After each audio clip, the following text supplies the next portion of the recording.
PLH Kasat Narkoba Polres Pangkep dan terhormat KBO Narkoba Polres Pangkep yang kami hormati, rekan-rekan media baik cetak, online maupun TV yang sempat hadir pada kesempatan siang hari ini. Baik rekan-rekan, kita mulai saja untuk kasus yang pertama, yaitu uraian tindak pidana Undang-Undang Kesehatan dan Progres.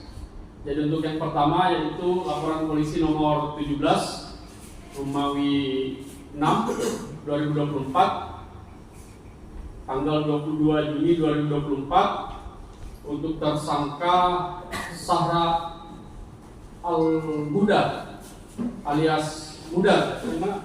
Muda ini. Boleh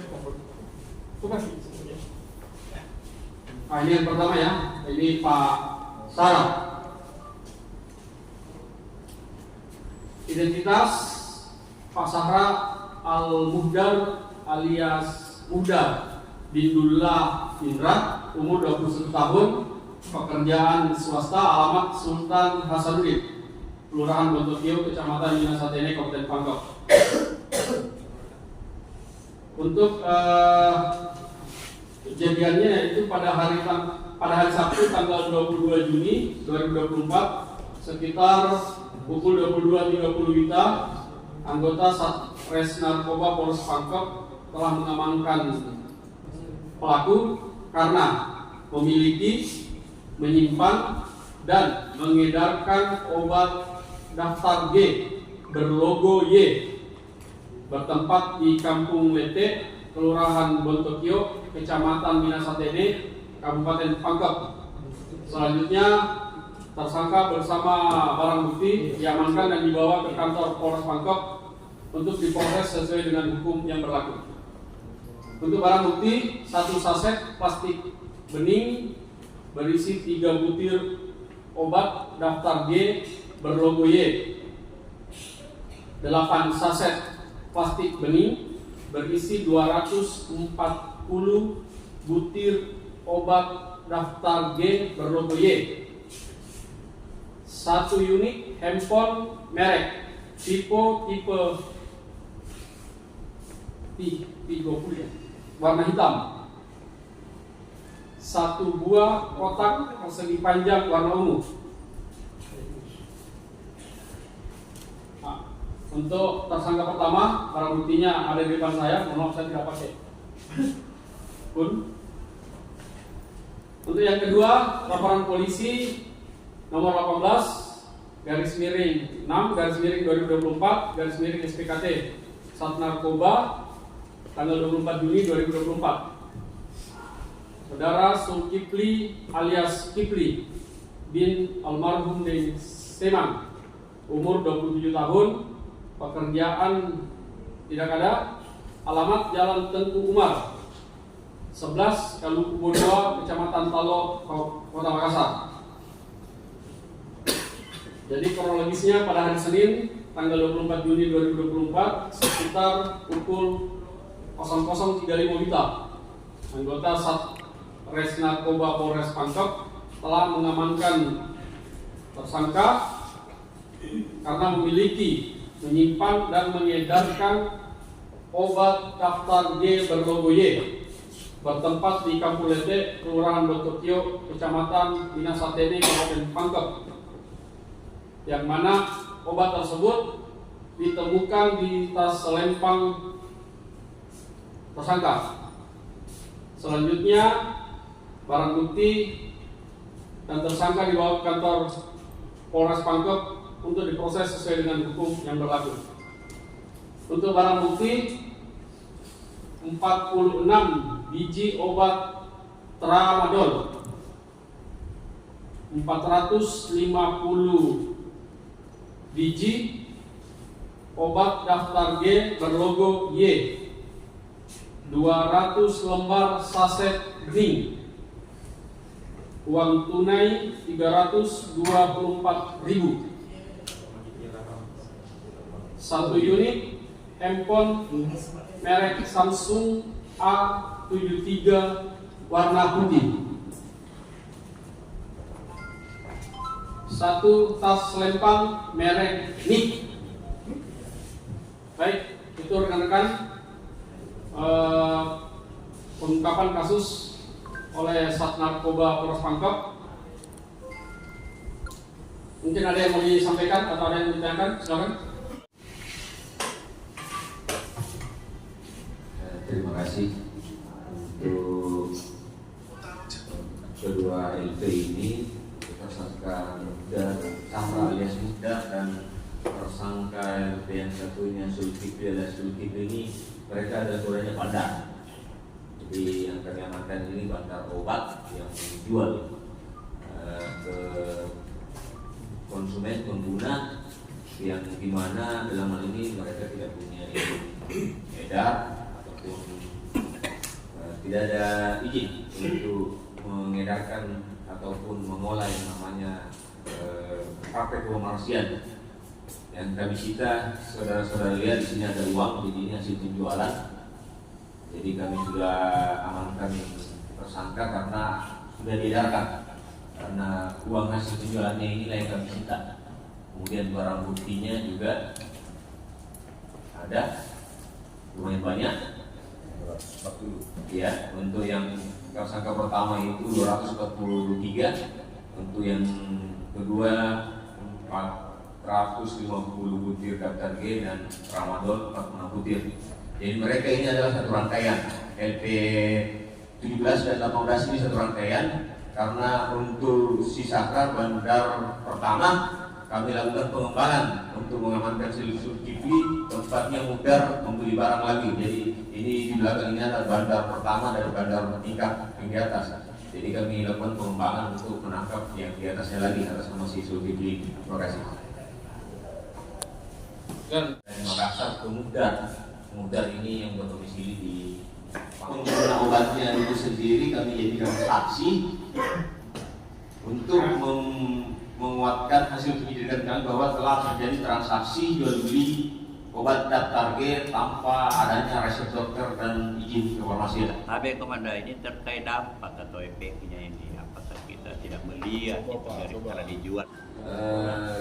Dari beberapa saksi yang kami amankan itu belum ada sih anak sekolah yang mengkonsumsi ini, cuma rata-rata pekerja, guru kah atau sopir. Alasannya katanya karena kalau habis konsumsi obat itu kuat katanya, alasannya seperti itu untuk yang membeli. Bagaimana Pak anunya itu kronologinya? Dari Januari sampai saat ini sudah 839 biji yang berhasil kami tuntaskan. Yang satu sudah tahap 2 di kejaksaan, sisa 2 ini yang sementara proses ini. Terima kasih. Untuk selanjutnya kami akan sampaikan kepada teman-teman media yang sudah hadir terkait telah diamankannya beberapa warga dari Pulau Tangaya. Jadi kami akan membacakan uraian singkat untuk perkaranya, yaitu pada hari Kamis. Ini kami sampaikan supaya di luar tidak terjadi pemberitaan yang tempat tindir ya. Untuk uraian singkat perkaranya, pada hari Kamis tanggal 25 Juli 2024, anggota Polsek Yukang Tangaya Polres Pangkep telah melakukan penangkapan terhadap saudara Hardi M alias Hardi bin Mulyadi. Ditangkap ini karena telah melakukan pengerusakan kantor desa Yukang Tangaya. Dan pada saat dilakukan interogasi terhadap saudara Hardi, dia mengatakan adanya peredaran narkoba jenis sabu di Pulau Selus.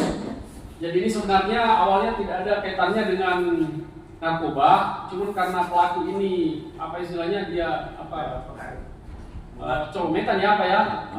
cometan atau dia ngomong bahwa di Pulau Selus ada peredaran narkoba jenis sabu dan menyebutkan nama saudara Salman, dan saudara Rahmat yang pernah sama-sama mengkonsumsi narkoba yang dimaksud.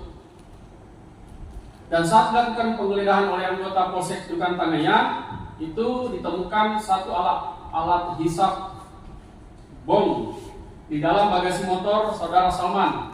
Dan kemudian dilakukan interogasi kepada saudara Salman bahwa membeli narkoba jenis sabu dari saudara Najamuddin. Dan kemudian saudara Najamuddin diamankan dan menyebutkan saudara Hafid, Sigit, Marcel, Darlin, Yusril, Eko, yang dimana mereka semua membeli narkoba jenis sabu dari saudara Najamuddin. Namun setelah dilakukan penggeledahan di rumah saudara Najamuddin, ditemukan 4 saset kosong plastik bening ukuran sedang yang berada di bawah tempat beras di rumah Najamuddin.